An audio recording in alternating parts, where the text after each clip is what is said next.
CM அவர் சொல்றார் பேசுறப்ப நான் கேட்டேன், அப்படி போய் அவமரியாதை ஆயிட்டா அதனால அப்படின்னு சிந்திச்சாங்க.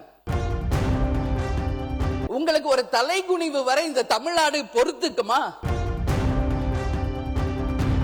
இன்னைக்கு காவேரியில இருந்து தண்ணி வந்துருச்சு அப்படின்னு இங்க எதுவும் பெருமைப்படுறது மாதிரி இல்ல. வெறும் உபரி வாட்டர் தான் திறந்து விடப்பட்டிருக்கிறது. காவேரி நமது உரிமை, அதை தர வேண்டியது கர்நாடகாவின் கடமை. இதை யாரும் மாற்ற முடியாது. மேகதாது வருமா வராதா, காவேரியில தண்ணி திறப்பாங்களா திறக்க மாட்டாங்களா, 150 ஆண்டு காலமா நம்ம பேசிக்கிட்டே தான் இருக்கோம். என்ன பிரயோஜனம், என்ன தீர்வு? கொடுத்துதான் ஆகணும்.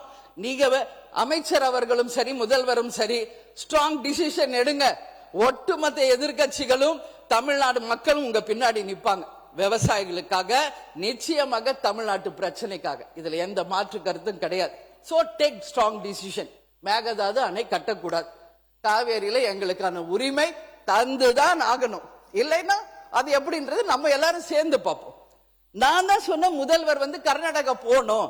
அவரும் ஃபர்ஸ்ட் டைம் சிஎம், நம்ம சிஎம்மும் ஃபர்ஸ்ட் டைம் சிஎம். போட்டுமே, போய் பேசட்டும். இப்ப என்ன ஆயிடுச்சு, 2 பேரும் அவர் கூப்பிடுறாரு, நீங்க போங்கன்னு சொன்னது நான் தான்.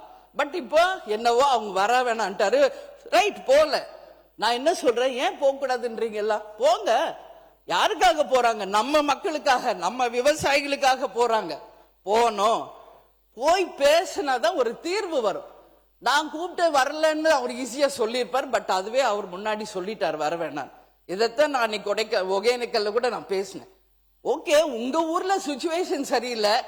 எங்க தமிழ்நாட்டுல மக்கள் வந்தாரை வாழ வைக்கும் தமிழ்நாடு. எங்களுடைய நாட்டுக்கு நீங்க வாங்க, கர்நாடகா முதலமைச்சர் அவர்களே, வாங்க பேசுங்க, தீர்வு காணுங்க. 2 ஸ்டேட் மக்களும் நல்லா இருக்கட்டும், 2 ஸ்டேட் விவசாயிகளும் நல்லா இருக்கட்டும் அப்படின்றத நம்ம அன்னைக்கு சொன்னோம். அதனால நிச்சயமாக முதல்வர் அவர்கள் செல்ல வேண்டும் என்று அவர் எடுத்த டிசிஷனுக்கு தேமுதிக நாங்கள் துணை நிற்கிறோம்.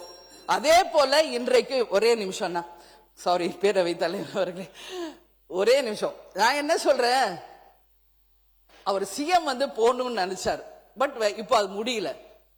சிஎம் அவர் சொல்றார் பேசுறப்ப நான் கேட்டேன், அப்படி போய் அவமரியாதை ஆயிட்டா அதனால அப்படின்னு சிந்திச்சாங்க. உங்களுக்கு ஒரு தமிழ்நாட்டின் சிஎம் வேற ஸ்டேட்டுக்கு அனுப்பிட்டு உங்களுக்கு ஒரு தலைகுனிவு வரை இந்த தமிழ்நாடு பொறுத்துக்குமா? நாங்க எல்லாரும் சும்மா இருப்போமா? உங்களுக்கு அப்படி ஒரு தலைகுனிவு வந்தால் ஒட்டுமொத்த தமிழ்நாடும் வெகுண்டெழும்.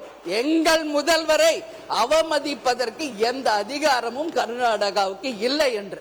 அதனால் நீங்க அதெல்லாம் யோசிக்காதீங்க. நீங்க மக்களுக்காக, விவசாயிகளுக்காக நீங்க பேசுங்க. உங்களுக்கு எல்லா மக்களும் துணை நிற்பார்கள் என்பதை இந்த நேரத்தில் நான் உறுதியா சொல்றேன். தவிர்க்க முடியாத தம்ப்நெயில்ஸ், கலக்கலான கண்டென்ட்ஸ், சினிமாவும் சீரியஸ் பிரச்சனைகளும், பல வருடங்கள் இடைவெளிக்கு பிறகு இந்த படத்துல ஒரு கலகலப்பும் கைகலப்பும், Me too, love you. Thank you so much. Mass ஏத்துறது போயிட்டே தான் இருக்காரே தவிர பிரேக்கே இல்லாமல் பிரேக்கிங் நியூஸ் சொல்லும் தந்தி டிவி ஆப். இன்ஸ்டா தலைமுறை வரை இறங்கி அடிக்கும் தந்தி டிவியின் டிஜிட்டல் எக்ஸ்க்ளூசிவ். அது தண்ணிக்குள்ள போகும்போது ஹேங் ஆயிடுச்சு. உங்களுக்கு விஜய் சார் எந்த அளவுக்கு ரொம்ப பிடிக்கும்? Of course, Malayalis are huge Vijay sir fans. 2 பேருமே ரொம்ப பிடிக்கும் எனக்கு. தந்தி டிவி ஆப்பை இலவசமா டவுன்லோட் செய்யுங்க. ஃபாலோ பண்ணுங்க, சப்ஸ்கிரைப் பண்ணுங்க, என்ஜாய் பண்ணுங்க.